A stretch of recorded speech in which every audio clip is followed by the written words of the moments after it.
আসসালামু আলাইকুম। আশা করি সকলে অনেক ভালো আছেন। গত ২৪ তারিখে অনুষ্ঠিত হয়ে গেল বাংলাদেশ বেসামরিক বিমান চলাচল কর্তৃপক্ষের এরোড্রাম কর্মকর্তা পদের পরীক্ষা। এই পরীক্ষাতে যে গণিতের যে প্রশ্নগুলি এসেছে খুবই গুরুত্বপূর্ণ এবং খুবই বেসিক এবং খুব ভালো ভালো প্রশ্নগুলো এসেছে। অধিকাংশ চাকরির ক্ষেত্রে এই ধরনের বা সিমিলার প্রশ্নগুলো এসে থাকে। তো আজকে চেষ্টা করব প্রশ্নগুলো ছোট ছোট ব্যাখ্যা দিয়ে সমাধান করতে এবং শর্ট টেকনিকগুলো দেওয়ার চেষ্টা করব। আশা করি সাথেই থাকবেন এবং আমাদের চ্যানেলটিকে সাবস্ক্রাইব করে পরবর্তী ভিডিওগুলো দেখবেন। কারণ হচ্ছে যে নিয়োগ প্রত্যাশীদের জন্য গণিতের বেসিকটা ক্লিয়ার এবং কিছু প্রশ্ন সলভ করলে বরাবরের মতোই গণিতে খুব ভালো মার্ক পাওয়া যায়। আসুন দেখি কি কি প্রশ্ন এসেছিল এবং কিভাবে সেগুলোর আমরা সমাধান করতে পারি। প্রথম প্রশ্নটি দেখুন যে কোনো একটি নির্দিষ্ট সংখ্যা 11 দিয়ে ভাগ করলে 3 অবশিষ্ট থাকে।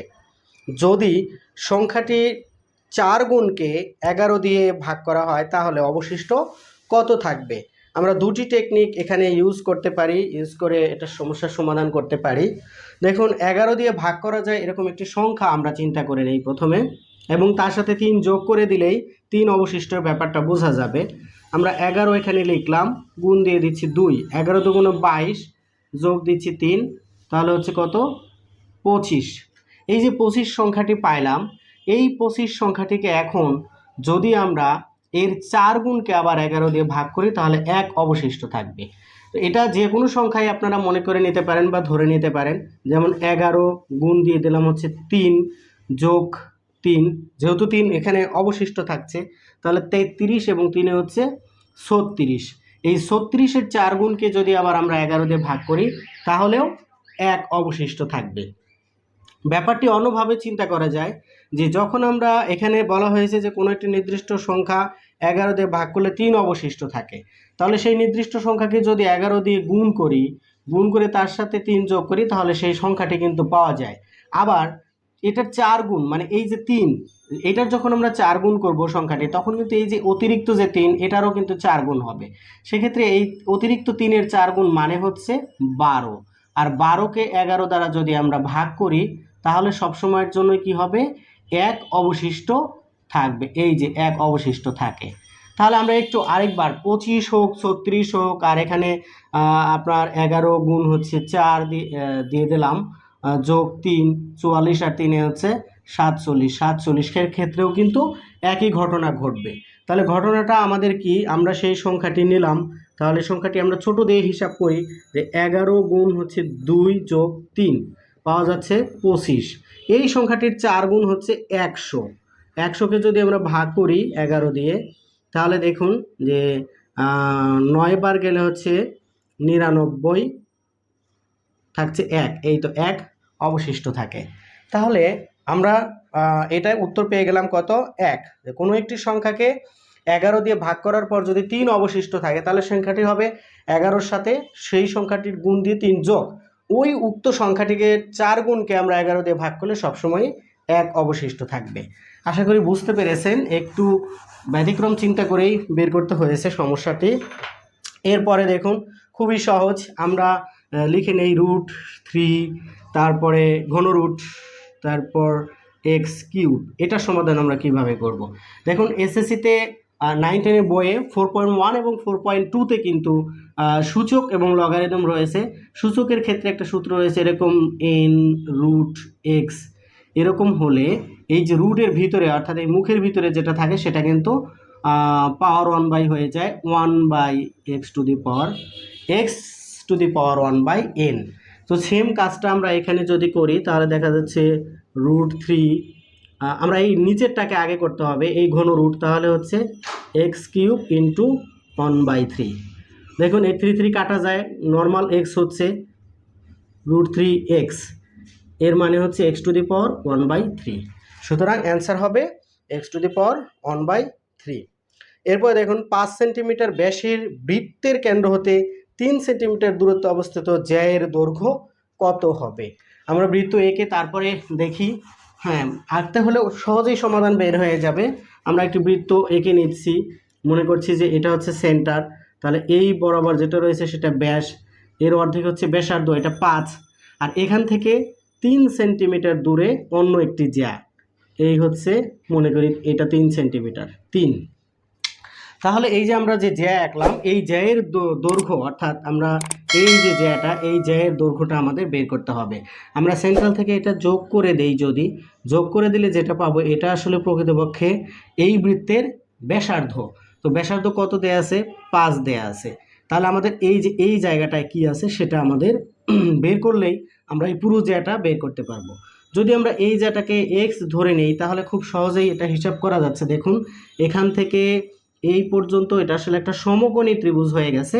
এই যে সমকোণী ত্রিভুজ হলো, সমকোণী ত্রিভুজের ক্ষেত্রে আমরা পিথাগোরাসের উপপাদ্য প্রয়োগ করে সরাসরি এটা লিখতে পারি যে এক্স স্কোয়ার সমান সমান হচ্ছে 5 স্কোয়ার মাইনাস 3 স্কোয়ার। দেখুন তাহলে কি হচ্ছে, এক্স স্কোয়ার সমান সমান 25 বিয়োগ হচ্ছে 9 সমান সমান হচ্ছে 16। অতএব এক্স সমান সমান বের হচ্ছে কত, 4। তো এক্স সমান সমান এটা যদি 4 হয় তাহলে টোটাল জ্যা হবে কত, 8 অর্থাৎ 8। তাহলে জ্যা এর মান আমরা পেয়ে গেলাম 8 সেন্টিমিটার। হ্যাঁ, খতে উত্তর রয়েছে 8 সেন্টিমিটার। এরপরে দেখুন পরের প্রশ্নটি দেয়া আছে যে একটি বর্গের বাহুর দৈর্ঘ্য 80 মিটার থেকে বাহুর দৈর্ঘ্য 10 মিটার বৃদ্ধি করলে ক্ষেত্রফল কত বাড়বে। হ্যাঁ, এ ধরনের প্রশ্ন কিন্তু 11.2-এ এসএসসির বইয়ে রয়েছে। তাহলে আমরা দেখি যে 10% বৃদ্ধিতে আসলে 80-তে কত বৃদ্ধি পায়। 80 মাইনাস 80 এর হচ্ছে 10%, এর কত 10% মানে হচ্ছে 10 টু দি পাওয়ার 100। তো এখানে আমরা হিসাব করি এটা কাটা এটা কাটা অর্থাৎ 8। তাহলে বৃদ্ধি পাচ্ছে কত, 8। টোটাল তাহলে হলো 88। তাহলে দেখা যাচ্ছে যে আমাদের বর্গের একটা বাহুর দৈর্ঘ্য হচ্ছে 80, যদি 10% বৃদ্ধি পায় তাহলে বর্গের বাহুর দৈর্ঘ্য হয় 88। তো 80-র ক্ষেত্রে বর্গটির ক্ষেত্রফল কত হবে, 80 গুণ 80 8 8 64 6400। আর 88-র ক্ষেত্রে কত হবে, এখানে আমরা গুণ করে দেই। 88-র ক্ষেত্রে 8 8 64 হচ্ছে 4, হাতে থাকছে 6, 8 8 64 আর 6 হচ্ছে 70। তাহলে সেম এটা দিয়ে 8 দ্বারা গুণ করলে এটাও সেম হবে, 704 যোগ করি 8 4 4 7 7। তাহলে দেখা যাচ্ছে যে এটা হচ্ছে বৃদ্ধি ছাড়া ক্ষেত্রফল আর এটা হচ্ছে বৃদ্ধির পরে ক্ষেত্রফল। তাহলে ক্ষেত্রফল বৃদ্ধি কত পাইলো, কত বৃদ্ধি পাইলো, 6 4 0 0 বিয়োগ করলে হচ্ছে 4, এটা বিয়োগ করলে 4, 7 থেকে 4 বিয়োগ করলে হচ্ছে 3, এখানে 1। তাহলে 1344 বৃদ্ধি পাইলো। এই যে 1344 বৃদ্ধি পাইলো, কত ক্ষেত্রফলে বৃদ্ধি পাইলো, এটা 6400। এই যে 6400, এই 6400-তে বৃদ্ধি পায় হচ্ছে কত, 1344। তাহলে 6000 আমাদের শতকরা বের করতে হবে, শতকরা কত বৃদ্ধি পাইলো। 6400-তে বৃদ্ধি পাইলো 1344, একে বৃদ্ধি পাইলো 6400 দিয়ে ভাগ, আর শতকরা মানে 100-তে কত বৃদ্ধি পাইলো সেটা 100 দিয়ে দিলাম গুণ। তো দুইটা শূন্য কাটা। এখন 64 দিয়ে আমাদের এটাকে ভাগ করতে হবে। 64 আসলে 100, এই যে 100 যে 34, 134-এর মধ্যে 64 যাবে 2 বার, কারণ 60 দুগুণ হচ্ছে 120 আর হচ্ছে 8 128, তাহলে 2 বার গেল। এখানে 128 বিয়োগ করলে এখান থেকে এটা হচ্ছে 34, 28 বিয়োগ করলে হবে 6, 6 আর এই 4 64 আরও একবার যাবে, অর্থাৎ 21%। সুতরাং আমরা বের করে ফেললাম যে একটি বর্গের বাহুর দৈর্ঘ্য 80 মিটার, প্রত্যেক বাহুর দৈর্ঘ্য 10 মিটার বৃদ্ধি পেলে ক্ষেত্রফল বাড়বে হচ্ছে 21%। এবার দেখুন প্রতি ডজন কলা 48 টাকায় কিনে 50 টাকায় কয়টি কলা বিক্রি করলে 25% লাভ হবে। সমস্যা মোটামুটি চিন্তা করলে সহজ, কিন্তু পরীক্ষার হলে কিছুটা জটিলতা তৈরি হয়ে যায়। তাহলে আমরা দেখতে পাচ্ছি যে 1 ডজন মানে হচ্ছে 12টি কলার দাম কত, 48 টাকা। তাহলে একটির দাম কত হচ্ছে 4 টাকা। তো একটির দাম যদি 4 টাকা হয়, এখানে বলা হয়েছে যে 50 টাকায় কয়টি বিক্রি করতে হবে। তাহলে 50 টাকায় আসলে কয়টি, এখানে যদি আমরা ক্রয় মূল্য চিন্তা করতে যাই তাহলে 50 টাকায় আসলে 48 টাকা হচ্ছে 12টার দাম, তাহলে 50 টাকা কি 12.5টা, এরকম হাফ নেওয়া দরকার নেই, আমরা 100তে চিন্তা করি। তাহলে 100 টাকায় আমরা আসলে ক্রয় করতে পারবো কতগুলি? একটা যদি 4 টাকা হয় তাহলে 100 টাকায় আমরা কিনতে পারবো কতগুলি? 25টি।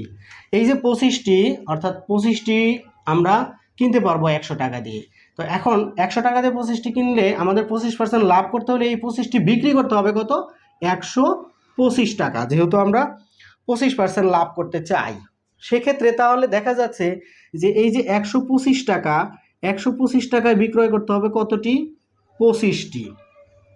এবার 50 টাকায় কতটি বিক্রয় করতে হবে এখান থেকেই বের করা যাচ্ছে। তাহলে 125 টাকায় বিক্রয় করতে হবে আমাদের 25টি, 1 টাকায় বিক্রয় করতে হবে 125 ভাগ, আর 50 টাকায় বিক্রয় করতে হবে 50 গুণ। তাহলে 25 এটার মধ্যে যাচ্ছে হচ্ছে 5 বার, 5 যাচ্ছে এটার মধ্যে 10 বার, অর্থাৎ 10টি। আমরা যদি 10টি 50 টাকায় বিক্রি করি তাহলে আমাদের মোটের উপরে 25% লাভ হবে। সমস্যাগুলো সমাধান করার সময় অবশ্যই আপনারা প্রশ্নটা হাতে নিয়ে নেবেন। এরপরে দেখেন, বার্ষিক 12.5% সরল সুদে কত বছরের সুদ আসলের সমান হবে? সুদ আসলের সমান মানে হচ্ছে যে দ্বিগুণ হবে। আসল যদি আপনার 100 টাকা হয় তাহলে শুধু 100 টাকা হতে হবে। আসল যদি আমার 500 টাকা হয় তাহলে শুধু 500 টাকা হতে হবে, মানে আসলের সমান হতে হবে সুদ। তো আমরা এটা সরল মুনাফার ক্ষেত্রে আই ইকুয়াল টু পিএনআর দিয়ে করতে পারি। দেখুন, আই সমান সমান হচ্ছে পিএনআর। এইখানে এন হচ্ছে সময়, তো এন যদি আমরা বের করি তাহলে ব্যাপারটা এরকম দাঁড়ায়, এন সমান সমান হচ্ছে যে আই ডিভাইডেড হচ্ছে পি আর। তো এখানে আমরা বের করে নেই, আমরা ধরে নেই যে আমাদের হচ্ছে যে প্রিন্সিপাল হচ্ছে আমাদের কত? 100। তাহলে আমাদের রেট কত? আর রেট সমান সমান হচ্ছে 12.5%। 12.5%। এটাকে একটু ইজি করে নিয়ে আসি আমরা এই ব্যাপারটাকে। দশমিক উঠাইলে একটা শূন্য, আর এই পার্সেন্টের জন্য 100, তাহলে এই 125, এই পার্সেন্টের জন্য হচ্ছে 100, আবার দশমিক আছে, দশমিক উঠানোর জন্য আরও একটা শূন্য, এইটা দাঁড়াইলো। এটাকে ইচ্ছে করলে এখানে আরও একটু ছোট করা যায়। যদি আমরা 25 দ্বারা ভাগ করি তাহলে এটা হচ্ছে 5, আর এটা 25 দ্বারা ভাগ করলে 100তে যায় হচ্ছে 4 বার, আর 0 40। আরও ছোট করা যায় এখানে, তাহলে হচ্ছে 1 আর হচ্ছে 8, 5 দ্বারা ভাগ করলে 1/8 পাওয়া গেল। এবার আই কত? অর্থাৎ আমাদের মুনাফা, এখানে প্রিন্সিপাল যা, আইও আমাদের হতে হবে, অর্থাৎ মুনাফা হতে হবে তাই, মানে হচ্ছে যে আসলের সমান হতে হবে 100। এবার এখানে আমরা বসাই, তাহলে 100, তারপরে হচ্ছে যে পি এর মানটা কত? পি এর মান হচ্ছে 100 ইন্টু আর হচ্ছে কি রেট কত? 1/8 আমরা বের করেছি। তো এটাকে গুণ দিলে আসলে এই 8, এখানে এক লেখা 8 চলে যাবে হচ্ছে উপরে। এবার দেখুন যে 100 আর 100 যদি আমরা কেটে দিই তাহলে হচ্ছে 8, অর্থাৎ আমাদের সময় কত? 8 বছর। যদি 8 বছর হয় তাহলে আমাদের সুদে আসলে দ্বিগুণ হবে। এর পরের প্রশ্নটি দেখুন যে একটি 48 নম্বর প্রশ্নটি। 48 নম্বর প্রশ্নটি হচ্ছে, একটি সরল রেখার উপর অঙ্কিত বর্গের ক্ষেত্রফল ওই সরল রেখার 25% উপরে অঙ্কিত বর্গের ক্ষেত্রফলের কত গুণ হবে? আমরা একটা সরল রেখা আঁকি প্রথমে, এটা ধরি যে একটি সরল রেখা। হ্যাঁ, এই সরল রেখার উপরে অঙ্কিত বর্গক্ষেত্রের ক্ষেত্রফল হবে কত? আচ্ছা, এখানে এই যে 25%-এর উপর অঙ্কিত বর্গের ক্ষেত্রফল বলছে, তাহলে এটা যদি 1 হয়, এর 4 ভাগের 1 ভাগ হচ্ছে 25%। 25% মানে হচ্ছে 100-র 4 ভাগের 1 ভাগ। সেক্ষেত্রে এটাকে আমরা 4 ভাগ করি সমান, এরকম করে 4 ভাগ যদি করি তাহলে এটা বোঝা যায়। তো এটার বর্গটা আমরা এঁকে নেই, এই হচ্ছে আমাদের বর্গ একটা সরলরেখার উপর। এবার 4 ভাগের 1 ভাগ, 4 ভাগের 1 ভাগের উপর যদি আমরা একটা বর্গ আঁকি তাহলে সেটা আসলে এইরকম একটা বর্গ হয়। তো পুরোটা এঁকে দিলে আমাদের জিনিসটা স্পষ্ট হবে। আমরা পুরোটা এঁকে দিচ্ছি।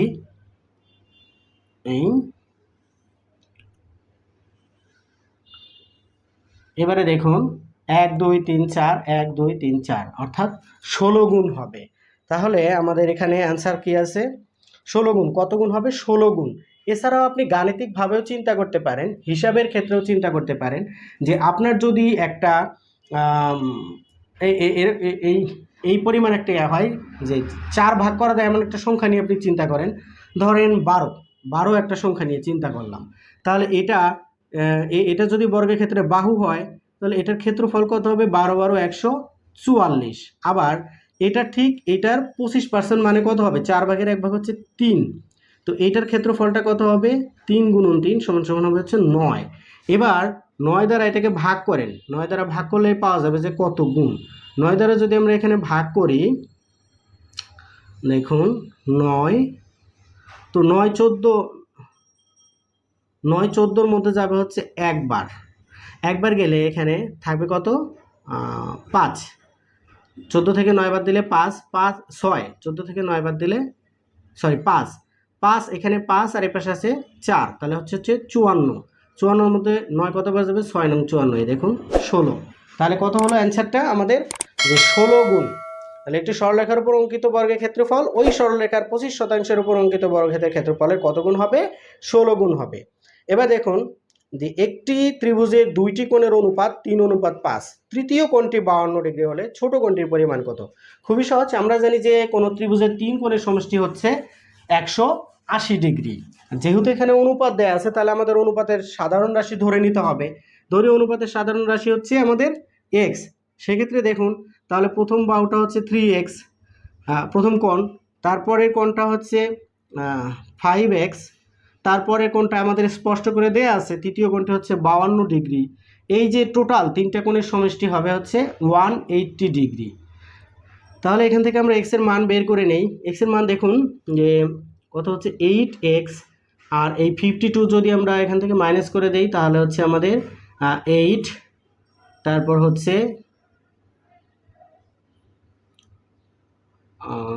এই 8, এই 1 এখানে আসলে হচ্ছে 6, তাহলে 2, তারপর হচ্ছে 1, 128। তাহলে x এর মান কত হচ্ছে, 8 দ্বারা যদি আমরা এখানে ভাগ করি তাহলে x = 8 দ্বারা ভাগ করলে 12-র মধ্যে যাচ্ছে হচ্ছে একবার, থাকছে 4, 4 6 48, 16। যদি 16 হয় তাহলে 16 হলে এবার আমরা কিন্তু স্পেসিফিকভাবে তিনটা কোণই বের করতে পারবো। আমাদের কাছে চাইলো কত কোণটা, কোনটি চাইলো, ছোট কোণটি 16।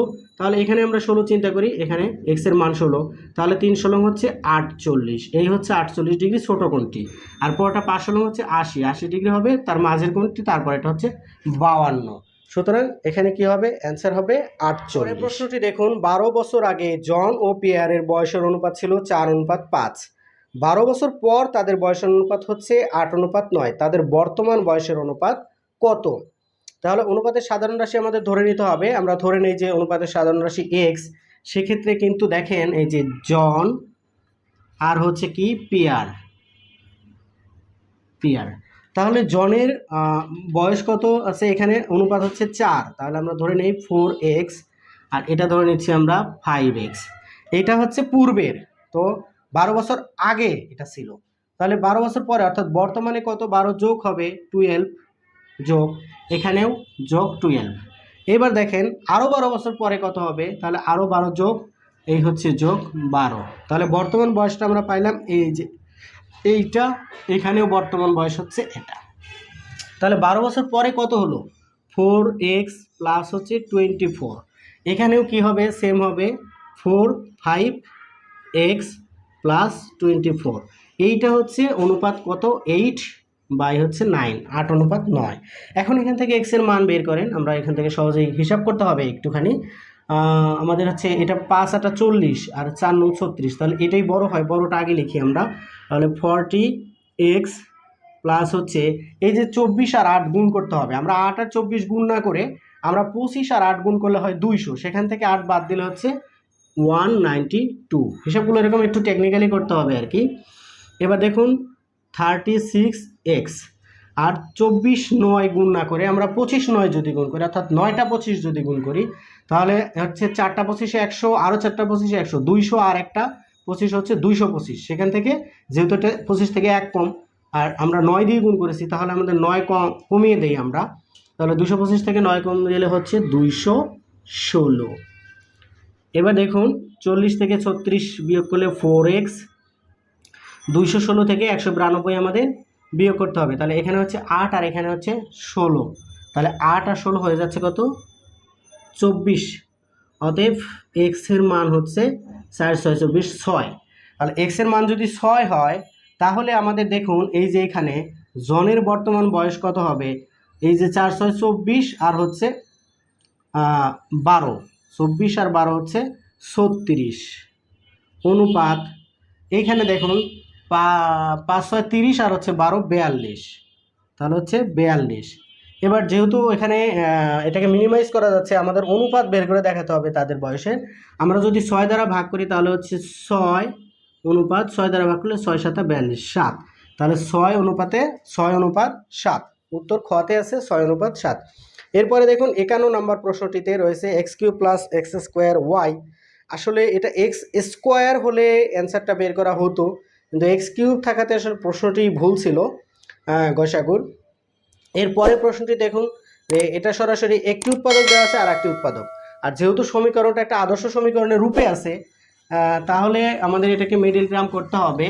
আমরা মিডল টার্ম করে নেই। কিভাবে হবে? 3x স্কোয়ার প্লাস হচ্ছে এক্স মাইনাস 10, তাহলে 30 হয়, এটা আর এটা গুণ করলে হয় 30x স্কোয়ার। তো আমরা তাহলে এটাকে 5 আর 6 ভাঙলে 5 6 30 এবং ব্যবধান থাকছে 1। 3x স্কোয়ার প্লাস হচ্ছে 6x মাইনাস 5x মাইনাস 10, আমরা কমন নিচ্ছি, তাহলে এখানে 3x কমন নিলে হয়ে যাচ্ছে আমাদের x প্লাস 2 মাইনাস 5 কমন নিলে হয়ে যাচ্ছে x প্লাস 2, তাহলে আমাদের একটা উৎপাদ দেওয়া আছে x প্লাস 2, তাহলে আরেকটা হয়ে যাচ্ছে কি এটা x প্লাস 2, আরেকটা হয়ে যাচ্ছে 3x minus 5। 3x minus 5 option কোথায় রয়েছে? হ্যাঁ, গতে রয়েছে 3x মাইনাস 5। এরপরের প্রশ্নটি দেখুন কতগুলো ভগ্নাংশ আছে, এই ভগ্নাংশের আমাদেরকে কি বের করতে হবে? গড় বের করতে হবে। খুব বেশি কঠিন আমার কাছে মনে হচ্ছে না, আপনাদের কাছে মনে হবে না। দেখুন হাফ প্লাস হচ্ছে কত 3/4, তারপর প্লাস হচ্ছে 5/6, তারপর প্লাস হচ্ছে 5/12, 5/6 5/12। হ্যাঁ, এখানে দেখুন খেয়াল করে দেখুন যে এই 2 4 6 এবং 12, এই বড় যেটা 12কে তো প্রত্যেক ছোটটা দিয়ে ভাগ করা যাচ্ছে, সুতরাং লসাগুটা বড়টা 12ই হবে। অন্য কোনো লসাগু অন্য কোনোভাবে চিন্তা করার কোনো দরকার নেই আমাদের।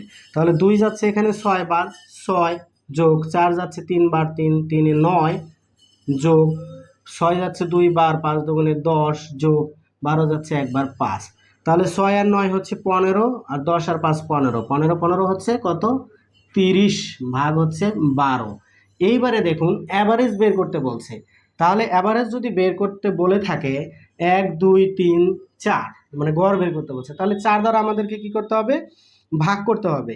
আমরা তাহলে 4 দ্বারা ভাগ করে দিই, এই যে এখানে দিয়ে দিলাম ভাগ হচ্ছে 4, অ্যাভারেজ বের হয়ে যাবে।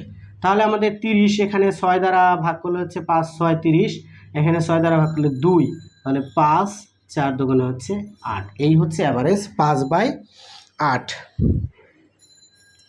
গতে রয়েছে 5/8। এবার দেখেন কোন ত্রিভুজের 3টি বাহুকে বর্ধিত করলে উৎপন্ন বহিস্থ কোণ 3টির সমষ্টি কত? 360 ডিগ্রি হবে। এরপরে যে সময় একটি কাজ করতে পারে, কর্মী সংখ্যা যদি 60% কমে যায় তাহলে কাজটি করতে কত গুণ বেশি সময় লাগবে? তাহলে আমরা 60% কমে গেলে কর্মী সংখ্যা আসলে কত থাকে সেটা একটু বের করে দেখি। তাহলে 20 মাইনাস 20 এর হচ্ছে 60%, তাহলে দেখি 20 মাইনাস 20 ইন্টু 60/100, 0 0 0 কাটা, তাহলে কত? এটা 6 দুগুণ হচ্ছে 12, তাহলে 20 বিয়োগ হচ্ছে 12 সমান হচ্ছে 8, তাহলে 8 জন থাকে। কি দেখা যাচ্ছে? 8 জন, তাহলে কর্মী সংখ্যা 8 জন থাকলো। তাহলে 20 জনে যেই কাজ করতো 8 জনে সেই কাজ করলে কত গুণ বেশি সময় লাগবে? তো আমরা তাহলে এখানে একটা বড় সংখ্যা সহজ সংখ্যা ধরে নেই, মনে করি যে 20 জনে কাজটি করত 100 দিনে, তাহলে একজন যখন মানে কাজটি করে দিন লাগতো কত? আপনার হচ্ছে ভাগ 20, আর 8 জনে করলে কত দিন লাগছে সেটা হিসাব করে বের করে ফেলি। তাহলে দেখুন এটা আর এটা কাটা, এটা এখানে যাচ্ছে কত? 5 বার, 5 এটা 40, তাহলে 20 জনে যদি কাজ করে 100 দিন, সেই কাজটা 8 জনে করলে 40 দিন লাগবে। তাহলে কত গুণ বেশি সময় লাগলো? এই যে 100 লাগতো 20 জনের, আর 8 জনে লাগে কত? 40 দিন। ভাগ করেন কত গুণ লাগবে? এই যে 40 দ্বারা 100কে ভাগ করলে 5, অর্থাৎ আড়াই গুণ বেশি সময় লাগবে। 40 100-র আড়াই গুণ, 140-এর আড়াই গুণ। এরপরে দেখেন যে একটি সৈন্য দলকে এতভাবে মানে 10, 8 এবং 12 সারিতে সাজানো যায়, আবার তাদেরকে বর্গাকারেও সাজানো যায়। ওই দলে কমপক্ষে কতজন সৈন্য ছিল? লসাগুই করতে হবে। বর্গাকারে কথাটা এর আগে এটা প্রাইমারিতে প্রশ্নটা এসেছিল, বর্গাকারে কথাটা ছিল না। বর্গাকারে থাকার জন্য একটু বেশি কষ্ট করতে হবে আর কি আমাদের। তাহলে আমরা লসাগু করি 8, 10, তারপরে হচ্ছে কত 12, 2 দ্বারা ভাগ করলে হচ্ছে 4, 5, তারপরে হচ্ছে 6, এবার আবার 2 দ্বারা ভাগ করলে 2, 5, তারপর হচ্ছে 3। এবার দেখুন এই লসাগুটা করলে সাজানোটা হতো, তবে এটা বর্গাকারে হবে না। যদি আমরা বর্গাকারে সাজাতে যাই তাহলে এই প্রত্যেকটা উৎপাদকের আবার জোড়া জোড়া লাগবে। তাহলে 2, 2, এইটা একটা জোড়া হইলো, কিন্তু এই 2-এর কোনো জোড়া নেই, আমরা জোড়া দিয়ে দিচ্ছি। তারপরে 5-এর কোনো জোড়া নেই, জোড়া দিয়ে দিলাম। 3-এর কোনো জোড়া নেই, জোড়া দিয়ে দিলাম। বর্গ হতে হলে এই কন্ডিশনটা মানতে হবে। তাহলে কি হলো, 2 দুগুণে 4, তারপর হচ্ছে আবার 2 দুগুণে 4, তাহলে 4 4 16 গুণ 5 5 হচ্ছে 25 গুণ, আর 3 3 হচ্ছে 9। এবার দেখুন 9, ইংরেজি বাংলা মিক্সড হয়ে যাচ্ছে। 16 25, 4টা 25 হচ্ছে আমাদের কত 100, তাহলে 16টা 25 এখানে, 16টা 25 হবে কত 400 গুণ হচ্ছে 9, তাহলে 4 9 36, এই হচ্ছে 3600, 3600। সুতরাং 3600 হলে আমাদের কি করা যাবে, 8, 10 এবং 12 সারিতেও সাজানো যাবে, একই সাথে তাদেরকে আবার বর্গাকারেও সাজানো যাবে। এরপরে দেখুন, এরপরের প্রশ্নটা আরও বেশি মজার।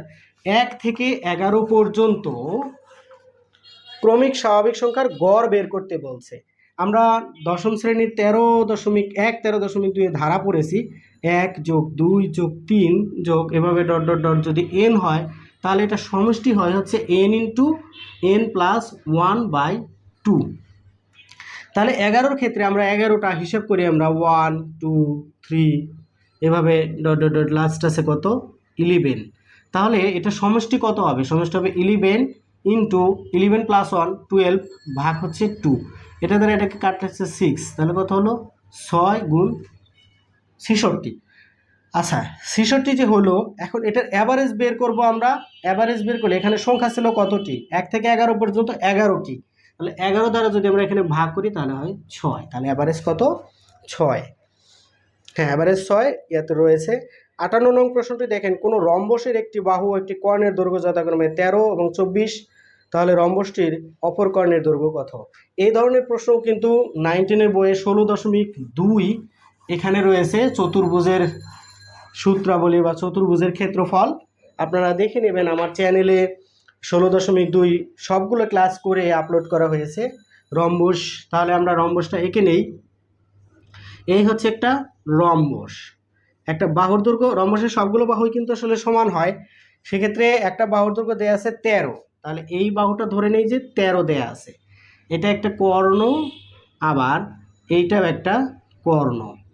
তাহলে আমাদের কর্ণ দেয়া আছে কত, দেয়া আছে হচ্ছে 24 সেন্টিমিটার। তো এই কর্ণটা যদি 24 সেন্টিমিটার হয়, তাহলে নিশ্চয়ই এই যে এই অর্ধেক, অর্থাৎ রম্বস তো কর্ণদ্বয় সমকোণে সমদ্বিখণ্ডিত করে রম্বসকে, তাহলে এটুকু হবে অর্ধেক। অর্ধেক হলে এটা হচ্ছে কত 12, তাহলে 12 আমরা যদি এখান থেকে এই যে এখান থেকে এইটুকু পেয়ে যাই, তাহলে পুরো কর্ণটা পেয়ে যাব। তো এটা আমরা যদি এক্স ধরে নেই, তাহলে দেখুন এই যে এইটা এই কালারফুল জায়গাটা, এটা একটা ত্রিভুজ হয়ে গেছে। এই যে এটা, এই ত্রিভুজ থেকে যদি আমরা পিথাগোরাসের সূত্রটা প্রয়োগ করি, সেক্ষেত্রে আমরা লিখতে পারি যে এক্স স্কোয়ার, অতিভুজ হচ্ছে 13, তাহলে 13 স্কোয়ার বিয়োগ হচ্ছে 12 স্কোয়ার, তাহলে কত হলো এটা, 13 হচ্ছে 169, 12 হচ্ছে 144, এখান থেকে আমরা বিয়োগ করলে 6 থেকে 4 বাদ দিলে 9 থেকে 4 বাদ দিলে 5, 6 থেকে 4 বাদ দিলে 2, 25। তাহলে দেখুন এক্স এর মান হচ্ছে কত 25, এটাকে বর্গমূল করলে 5, তাহলে এইটাই যে এক্স এর মান যদি 5 হয়, অপর কর্ণ কত 5 আর 5 10 হবে, এই হচ্ছে অ্যান্সার। তাহলে 5 আর 5 10।